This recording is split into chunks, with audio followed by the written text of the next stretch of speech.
Chris. Tim, how are you? Very good. Thank you. The 11th guy on the show. Thank you so much.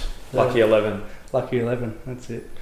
So successful real estate agent, person that first got me into personal development, and yeah, just general all-round guy. But for people that I guess don't know you, what's an introduction to yourself?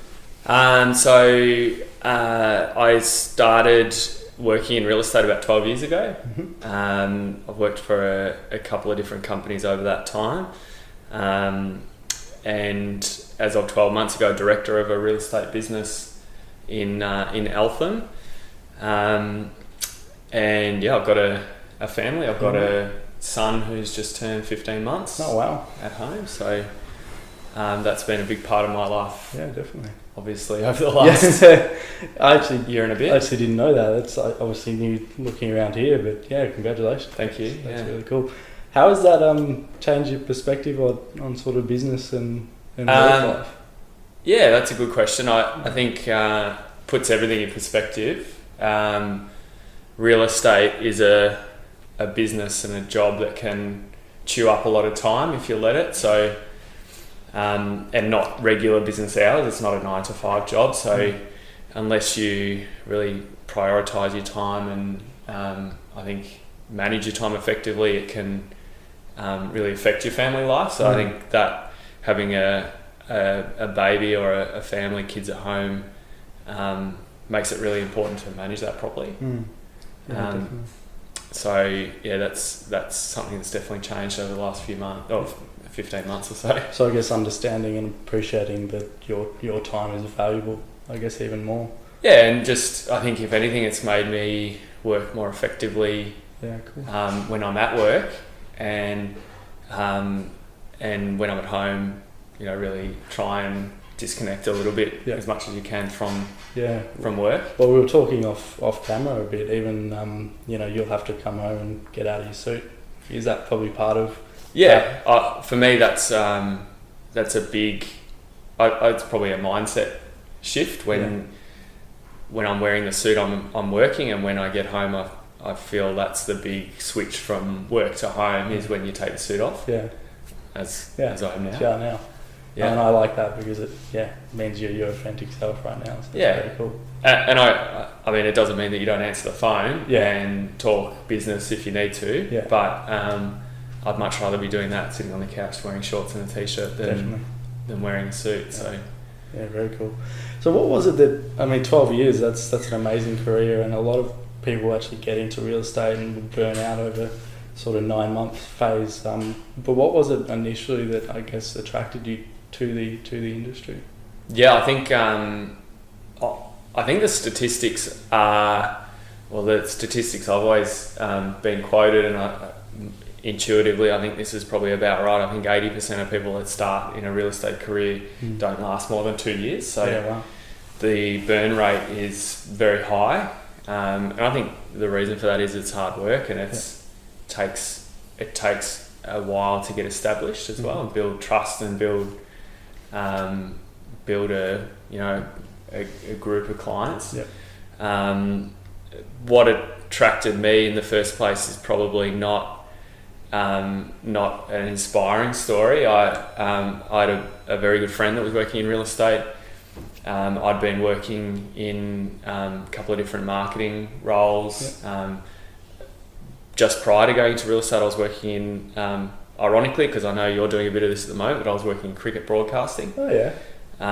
Which involved a lot of travel, and then I'd come home and this friend of mine said he knew I was looking for the next step, and he said, why don't you come and give this a try? We're looking for someone to join the team.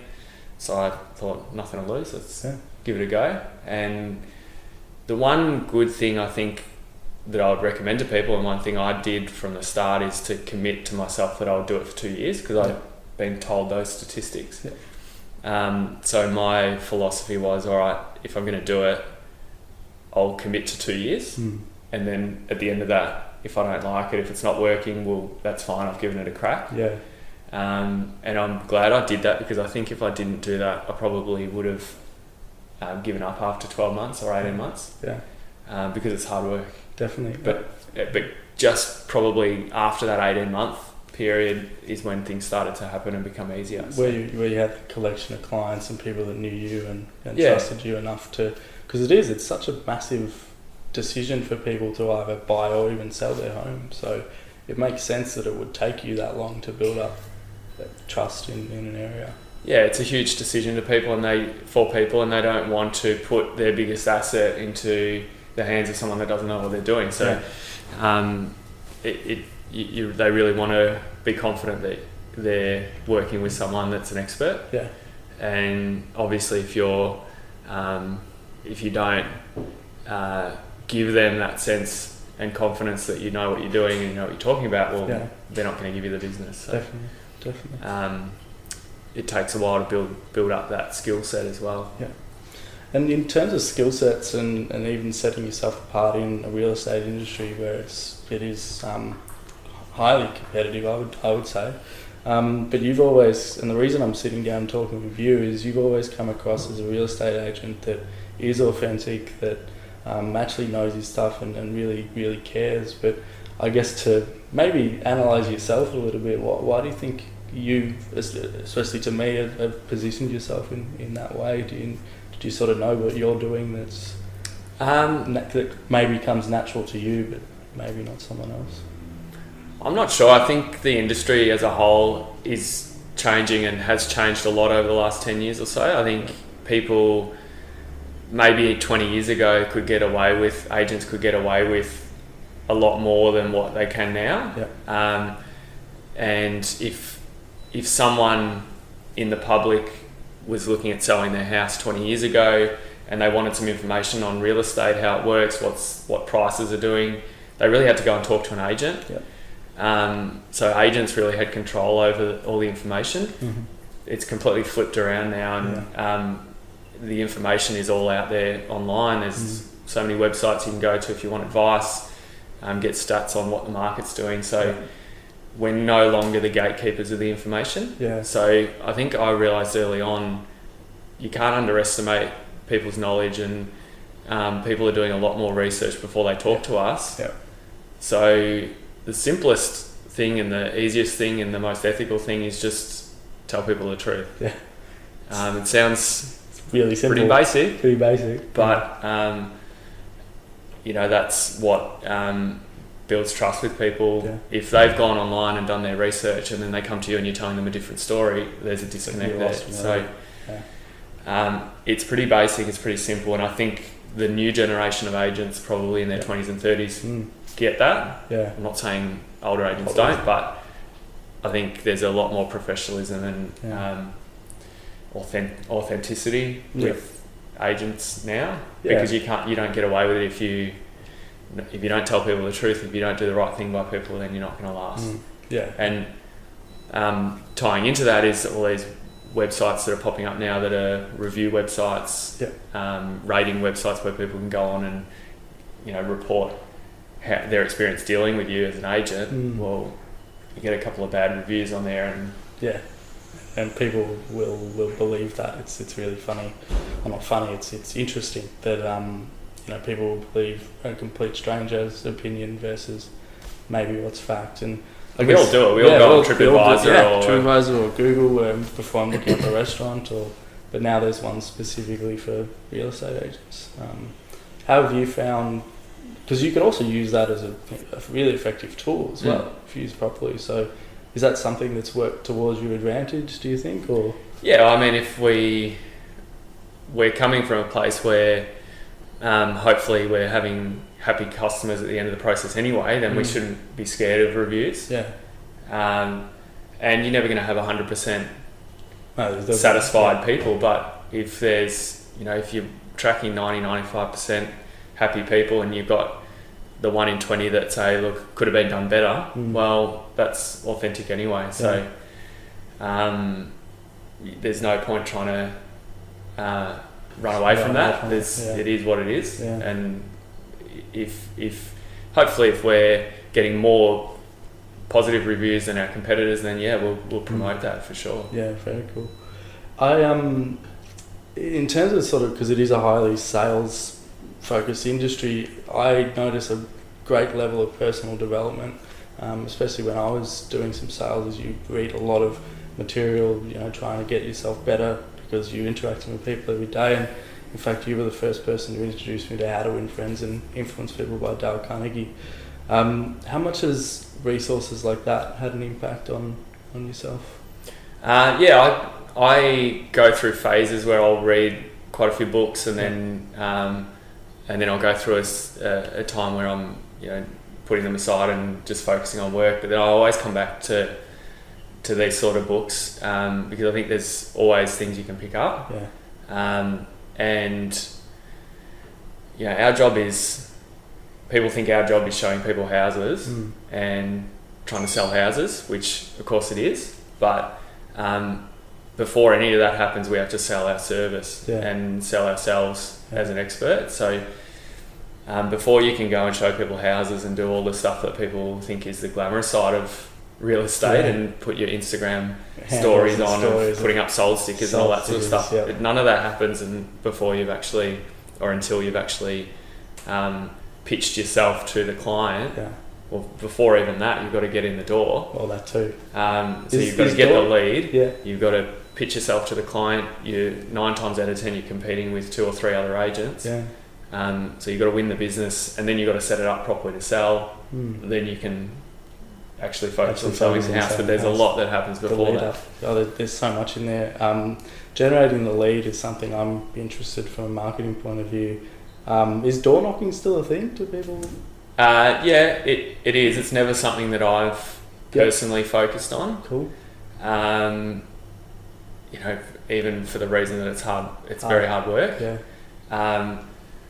Once you've been in the industry for a number of years, the cold prospecting is probably less important than nurturing the clients that you've already got. So if, for example, if you're in a position where you're selling 50 or 60 homes a year, then 10 years down the track you should have not 500 or 600 clients, but double that, because you've got a vendor and a purchaser. If you've got 1,200 clients in your database who have dealt with you before, then that's a full-time job, just keeping in touch with those people. Definitely.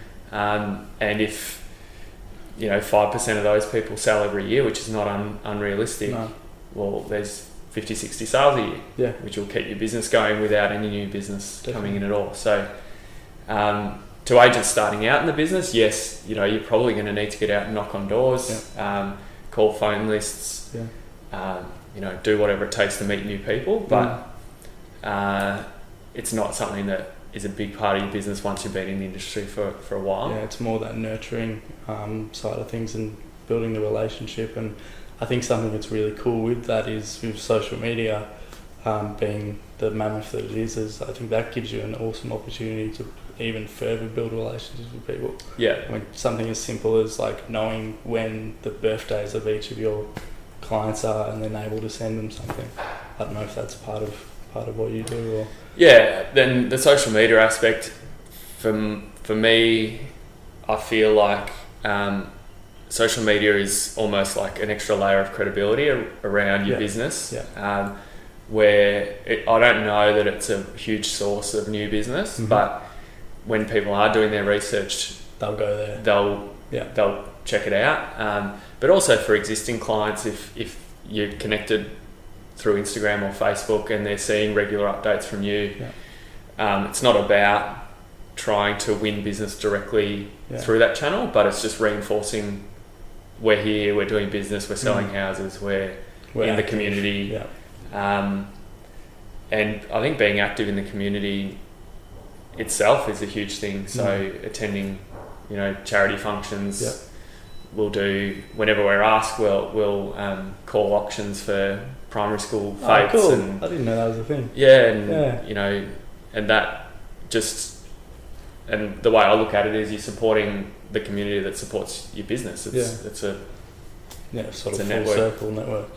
That's really cool. It's one of those things that's needed by a lot of people, but they don't understand the relationship side. Well, I think a lot of people put money into, and probably well-meaning, put money into sponsorships. Right. So yep, here's a check for $5,000 for the primary school, And then they think it's done. and they think they're going to get something out of that, Yeah, no. then you're not going to get anything out of it unless you actually go to the school function, go to meet the principal, go to meet the parents board or whatever it is. Be active in the community. Yeah, go and man the barbecue at the fundraiser or whatever. Yeah. Get to meet people, because then they put a face to the money. It's not just a donation, it's actually an involvement. Because the thing that can compound on that, if you don't do it, if it's just the brand of the business, like they don't understand that each individual franchise or person actually is the owner of that or the director of that business. It's just then associated to the arching brand of whatever it is. And I think it can be seen as probably a cynical exercise as well. If it's just someone writing a check, there's no personal touch to it. It's just a tactic, and not and you've got to do it with bit of noise. It's okay. you've got to do it with good intention as well. Yeah. You know, you've got to do it with no expectation of receiving anything. Yeah. Because if it's referred to within the real estate industry as commission breath. If you're sitting there talking to someone thinking like, oh, how much am I getting out of this? Or you won't be successful. Yeah. I used to, the similar thing was I'll see the money in your eyes sort of thing. So same thing. You got to go into the sales scenarios without the expectation, but and it's got to be consistent. You can't just sponsor something one year and say, geez, I didn't get anything out of that this year. Next year's budget, we won't be doing that. Yeah. You know, you're looking at 4, 5, 6 year commitments to actually do something, build something. Yeah, as you said.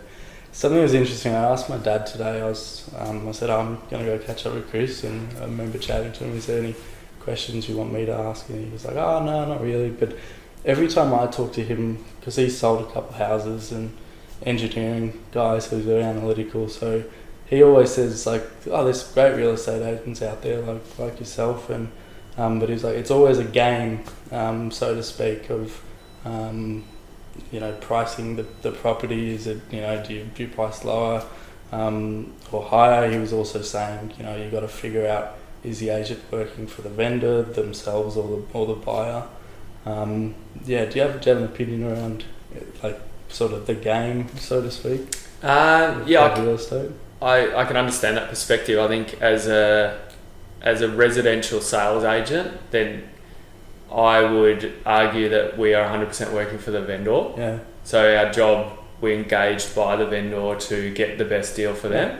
Yeah. But at the same time, we have to treat buyers fairly. We have to build relationships with the buyers. Yeah. And do the right thing by them. So it is a balancing act. But if a buyer asked me that same question, I'd say, look, I am representing the vendor. Yeah. And if a buyer's got an issue with that, then they probably need to engage an agent to represent them. Damn. Which is not... It's becoming more and more common to have buyer's agents who will negotiate on behalf of the buyer. Why do you think that is? Is it probably because of that reason, that vendors have a professional engaged to represent them and to negotiate, and buyers aren't necessarily, buyers aren't negotiating day to day necessarily in their daily lives. Yeah, no. But all of a sudden they're expected to negotiate and against a professional negotiator, or not against. Well, someone that does it on a daily basis. Yeah, so particularly in a city, it's not uncommon for buyers to engage a buyer's agent. But yeah, I mean, at the end of the day, our job is to represent the vendor, market the property and negotiate in their best interests. Something I'm always interested in when I go to auctions is when a house gets passed in and then the highest bidder at the time then goes in and negotiates with the vendor. I'd love to be a fly on the wall in those conversations. I've never seen one, but yeah, how do they typically go down? Have you ever been in some interesting ones, or what's the... Yeah, and every scenario is different, which is probably an interesting part of the job. The goal there obviously is to get a deal together. So the buyer, and the way I look at it is, the buyer is there because they want to buy the house. The vendor obviously wants to sell the house. So you've got something in common. Yeah. If it's handled properly, we're all ultimately working towards the same goal. Yeah. We've just got to come up with a number that works for everyone. Yeah. Now, and it's not always necessarily about the number. Right. It could be, people often forget, the focus can be all on the number, but it can be about the settlement time. Is it 30 days or is it 6 months? That can be a deciding factor for some sellers and buyers. Or are there some other terms that can be worked out that aren't necessarily related to the actual dollar amount? But ultimately, we're there to try and get a deal done. Yeah, definitely. It's just one of those things I've always been interested about. And it's pretty rare that, unless the gap is just too big to negotiate, it's pretty rare that someone walks away from that negotiation and we haven't sold the house. It's usually a decision. Decision's made. And what about because I've been to a number of auctions as well, and I find it fun to see different auctioning styles, and there's the one auctioneer that does really well with the silence, especially at the start when people are less eager. Do you know the difference between a good auctioneer and one that? Yeah, I mean, auctioneers are always going to have different styles, but I can certainly. I've been to auctions where I've thought, geez, I wouldn't have done it that way. Yeah. And conversely, I've been to auctions where I thought that auctioneer has got an extra $20,000, $30,000, $40,000 that probably wouldn't have been there with a different auctioneer. So I think a good auctioneer can make a big difference. And one of the skills in auctioneering is knowing when to shut up and knowing when you need to keep talking and keep the momentum going. And that's in reading body language, in having a bit of rapport with the buyers and knowing who they are and what they're doing, and maybe having a bit of a history with the buyers in terms of bidding at other properties. All of that. It's all information that will help. But the skill really is managing that tempo. And you can feel that. It's a sort of sense thing. And sometimes every auction is different as well, and sometimes it can break down to $1,000 bids.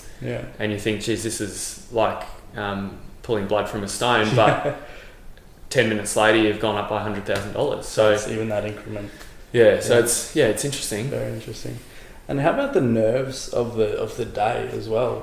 Because it would change depending on the person, but do you have ways that you can really calm down the people that you're working with? Because it would be a nerve-wracking time. I remember when my mum and dad sold their property probably 10 years ago now, and mum especially was quite nervous. Is there ways or even tips you can recommend for people that are feeling nervous when selling? I think there's naturally going to be nerves on auction day. It's an anxious sort of scenario. No one knows for sure what's going to happen, but I think the way that I try and reduce that as much as possible is through it's almost a policy of no surprises. So vendors and buyers really should be prepared before the day as to any possible scenario. So if this happens, this is what we're going to do. If this happens, this is what we do. If this happens, this is what we do. So there's no surprises on the day to say, oh, panic, this is what's happened, this is what we need to do, because people can't make decisions in panic situations. It's kind of like why you prepare a fire plan.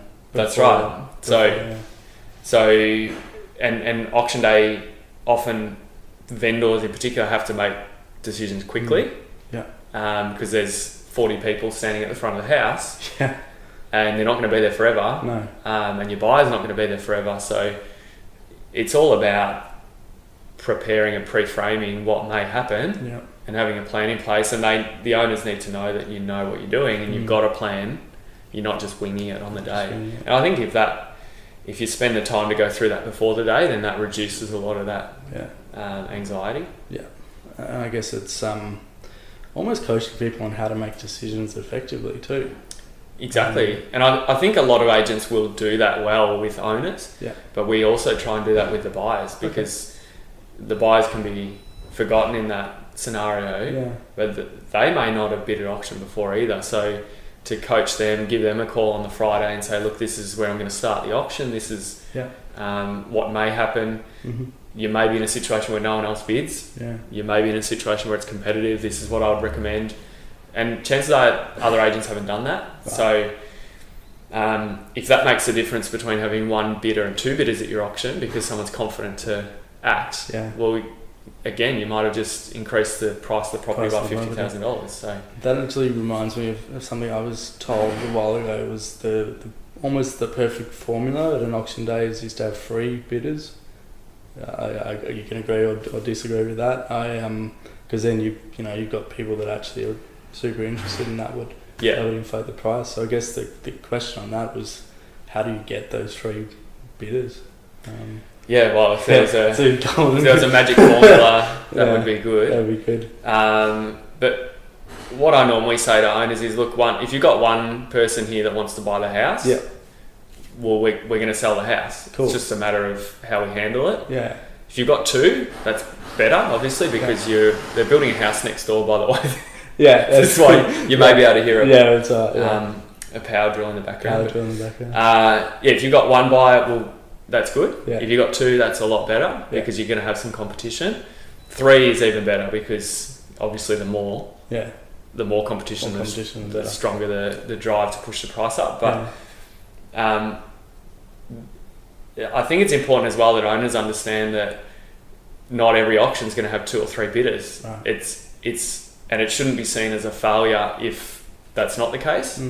Because at the end of the day, the auction process is there to bring everything to a head, to get people there that want to buy the house. Yeah. And through competition, great, that's a perfect scenario. But if it means you have to negotiate one-on-one and reach an agreement, well, the ultimate goal is to get the house sold. So it's not a failure if that's how it has to happen.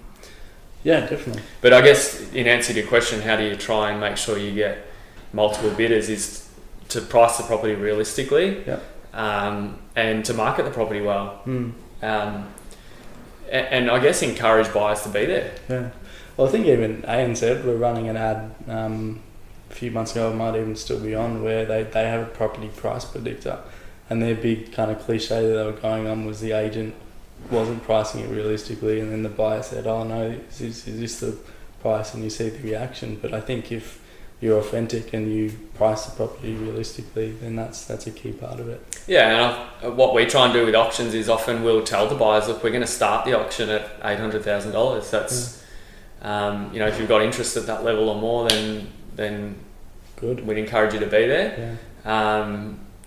But that gives them again a bit of certainty around, all right, well, that's where it's going to start. Then if they're going to come up with a number that they're happy to bid to, and if it's above that, well, come and try your luck. We don't want situations where buyers are walking away saying, geez, they didn't tell me the truth there, or I'm not going to go to any more of their auctions. No, exactly. So you have to, even if people do miss out, ideally you want to have treated them in a way that they'll come back to the next one, because they might be the one that buys the next one. It makes so much sense. It's almost like, it's a lot of the things that I'm hearing here and that separates you, it's common sense stuff, but it's common sense that's not that common. Yeah, I think it's important to have a long-term outlook, and it's not just focused on the deal that you're doing now, but it's what's going to happen 10 years. What's going to happen down the track, I'd love to get your opinion on market disrupting companies. There's a lot of that going on where it's the fixed rate stuff versus the commission. And my opinion is, from a marketing point of view, look, it's cool, but I would always, from my point of view, go commission, because then I know that the person's actually working as hard as possible and it's not just the same thing over and over again. But do you have an opinion on? Look, I think there's obviously a market for it.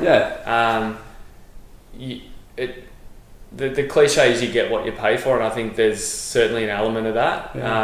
If you're fine with a cookie cutter, one size fits all, this is what you get approach, then maybe that's for you. Yeah.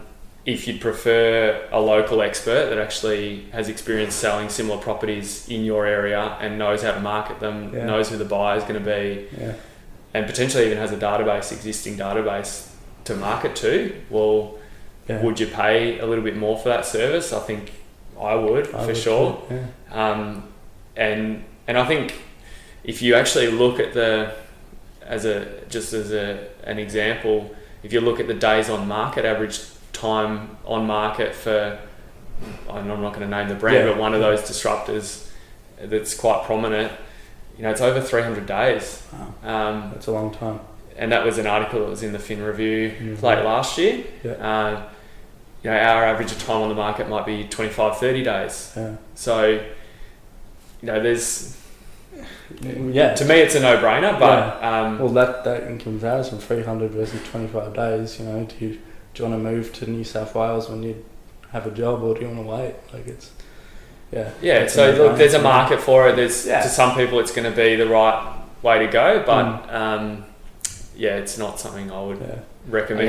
I guess it's the same as any product, like choosing bread. You can choose, multigrain or white. I don't know. That's just an example. Yeah. There's going to be certain products that fit other people and certain don't. But that's very interesting.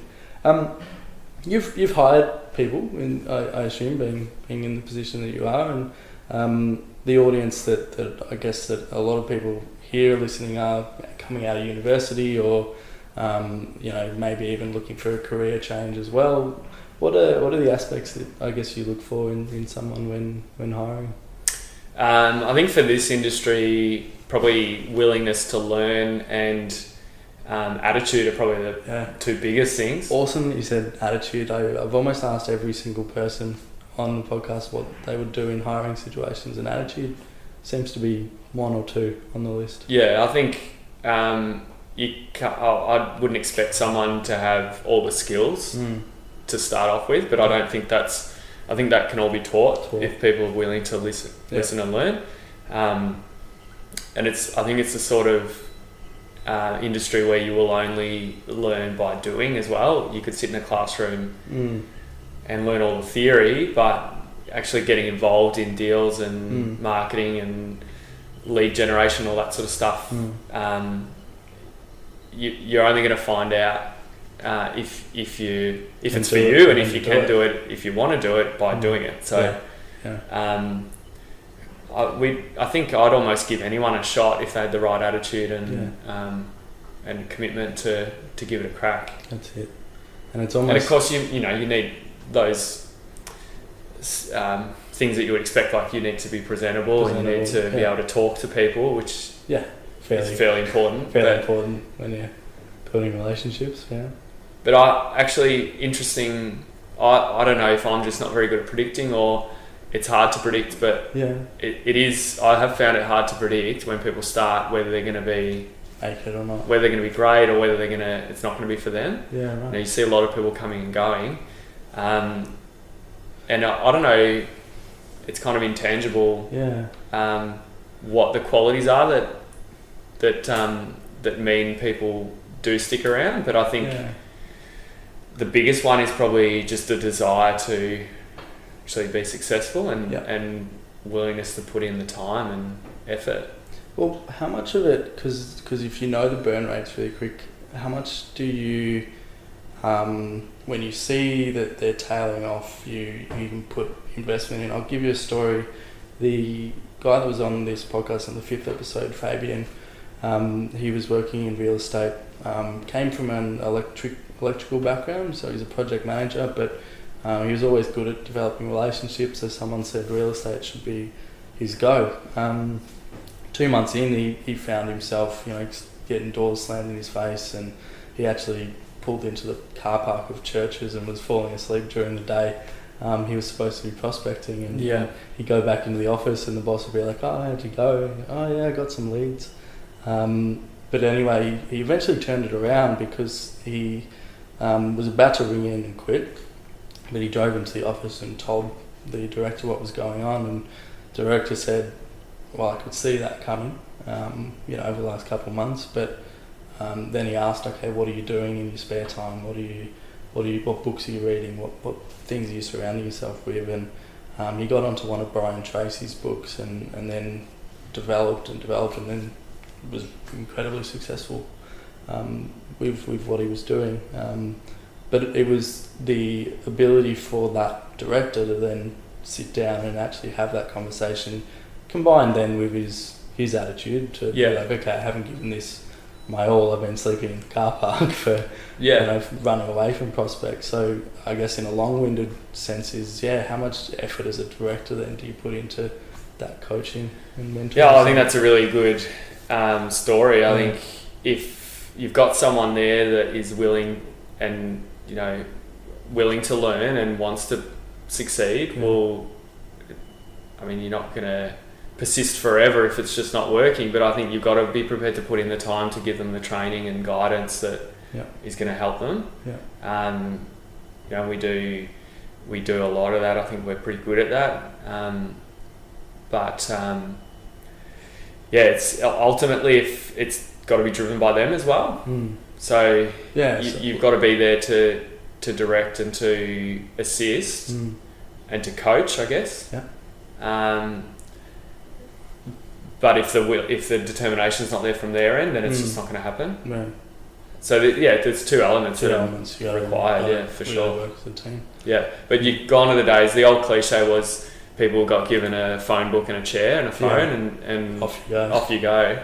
Well, no one's ever going to last if that's the scenario. There's got to be training, and a lot of people now I think start in a cadet role or as an assistant. I'm seeing a couple of people in my sort of age bracket coming up, and that's the sort of path. And even from a service level for agents that are selling a lot of properties, it's very rare now that an agent just works on their own. So it's all about teams to be able to provide the level of service that is required. So, for example, I have a team of 3. It's myself, and I've got a lady who has worked with me for 8 years.